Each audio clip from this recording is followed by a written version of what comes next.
World Health Organization fails at forcing gender-affirming care on children. Wesley J. Smith. Listen to the experts, we're often told. Sometimes that's smart. For example, I generally heed my doctor's medical advice because I trust him to pursue my health interests based on the best data available. The crafting of wise public policy also depends on recommendations of those with relevant expertise. But how can we trust that these expert opinions will be based on objective and thorough analyses of all relevant information and that diverse views will be heard? Alas, too often, we can't, especially when expert advice is based on who's paying the expert's salary, or even more insidiously, on experts promoting their own zealously held ideological beliefs in the guise of learned expertise. I often witnessed this corruption during my days practicing law. In personal injury cases, lawyers and judges all knew which medical experts testified for plaintiffs and which for the defense. Predictably, these plaintiff and defense doctors offered radically different opinions as to the cause severity and long-term consequences of the same litigant's injury. At least in the legal adversary system, each side can challenge the other's experts on the witness stand. But what would happen if only one side's experts were allowed to testify? Courts would quickly descend into kangaroo proceedings, and verdicts would be predetermined outcomes. This is precisely the corrupt game the World Health Organization (WHO) tried to play to justify issuing guidelines on sexual health and the treatment of gender dysphoric children. This all took place in the context of the WHO publishing an advocacy bulletin representing its preferred policies that define sexual health as essentially allowing anything goes when it comes to personal sexual expression. Thus, the bulletin defines sexual health as not merely the absence of disease, dysfunction or infirmity, but requiring a positive and respectful approach to sexuality and sexual relationships, as well as the possibility of having pleasurable and safe sexual experiences, free of coercion, discrimination, and violence. No reasonable person supports coercion and violence in matters involving sex. Rape is an atrocious crime.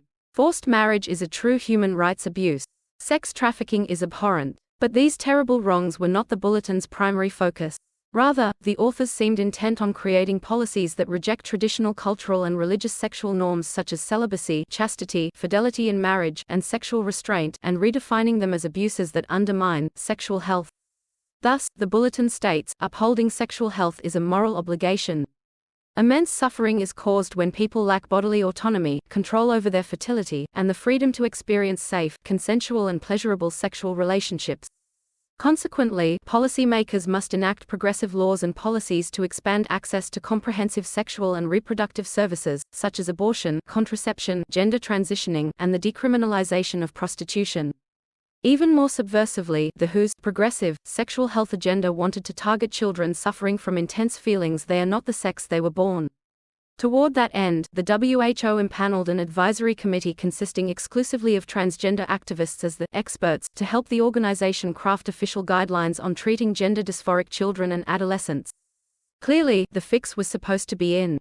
These experts would almost surely have recommended gender-affirming care as the only and best approach to caring for such children, interventions that include social affirmation, such as using a child's desired pronouns, to medical affirmation, i.e., puberty blockers and the administration of cross-sex hormones that can cause sterilization, and even surgeries such as mastectomies and facial reconstruction operations. And, when critics later objected to these radical recommendations, the plan was for the WHO to justify its guidelines with the excuse, we have to listen to the experts. Luckily, the world became aware of the game that was afoot. For example, the Heritage Foundation, a conservative think tank, filed objections to the WHO's stacking of the expert deck, noting that appointed members of the advisory board have ideological pre-commitments to a highly controversial and contested standard of care.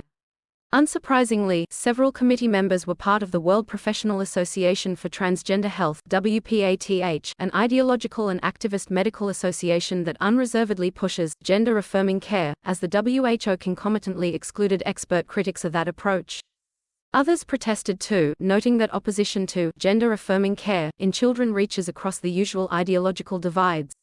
For example, several socially progressive European countries, the UK, France, Denmark, Sweden, Finland, the Netherlands, and Norway, have recently instituted new public health policies restricting gender-affirming care in children based on expert opinions determining that transitioning children can cause great physical harm, with little settled proof of long-term benefit. The WHO's stacking of the expert deck was so blatant that even a UN official has publicly criticized the organization's biased approach.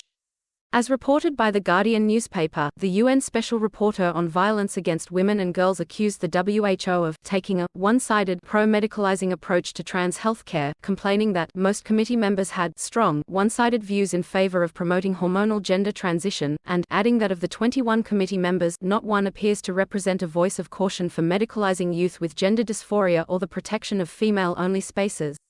For once, the pressure against ideological medicine paid off. Under intense and very public pressure, the WHO's leaders clearly understood that the jig was up and issued a clarifying statement containing the astonishing admission: the scope of the new guidance will cover adults only and not address the needs of children and adolescents because on review, the evidence base for children and adolescents is limited and variable regarding the longer-term outcomes of gender-affirming care for children and adolescents. Quick, somebody tell the Biden administration. The ruling class and international community clearly intend to impose a radical view of sexual health on us all, including setting gender-affirming care as the standard of care for treating gender dysphoric children, policies not shared by or agreed with by billions of the world's people. But this important episode demonstrates that authoritarian impositions can sometimes be easier planned than accomplished, particularly when an informed public and child-protecting groups refuse to take the ruling elite's ideological imperialism lying down.